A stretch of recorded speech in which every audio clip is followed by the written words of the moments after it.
আমরা সবাই সুগন্ধা বিচে একটু বসে রিল্যাক্স করতেছিলাম। তো একটু পরপর এমন বড় বড় কলার কাঁধ নিয়ে সব যাচ্ছিল, দেখতে কিন্তু বেশ ভালোই লাগতেছিল সমুদ্রের পাশ দিয়ে এভাবে কলার কাঁধ দিয়ে যেতে।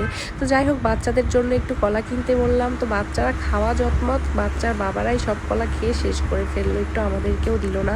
খেয়ে বলতেছে এত মিষ্টি কলাগুলো, এত স্বাদ। তো আমরা বললাম তাহলে আমাদের জন্যও কিনো। যাই হোক, তারপরে আমাদেরকেও কিনে খাওয়ালো। আসলেও কলাগুলো অনেক মিষ্টি ছিল, পাহাড়ি কলা এগুলো। সমুদ্রের পাড়ে এভাবে বসে থাকাটা যে কি শান্তি বলে বোঝাতে পারবো না। গরম হাওয়ার সাথে একটু পরপর ঠান্ডা হাওয়া এসে গায়ে লাগতেছিল। আর সমুদ্রের গর্জন তো আছেই, অসাধারণ গর্জন। এই গর্জনেই মন চায় যে বারবার চলে যায় সমুদ্রে। এখানে দেখুন আমার ঢঙ্গি বুড়িটাকে আমার সানগ্লাস খুলে নিয়ে এসে চোখে দিয়েছে আর জুস খাচ্ছে। এত ঢং করে আমার ঢঙ্গি মাটা, দেখুন মাশাআল্লাহ। আল্লাহর কাছে চাইলে আল্লাহ তাআলা সব দেয়, তাই না? আমার খুব ইচ্ছে ছিল যে আমি আমার স্বামী সন্তানকে নিয়ে এভাবে সমুদ্রের পাশে বসে সমুদ্র দেখব।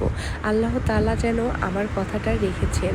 আল্লাহ তাআলার কাছে হাজার হাজার শুকরিয়া। তো আজকের এই সুন্দর ভিডিওটা এ পর্যন্তই। সবাই ভালো থাকবেন, দেখা হবে নেক্সট ভিডিওতে। আল্লাহ হাফেজ।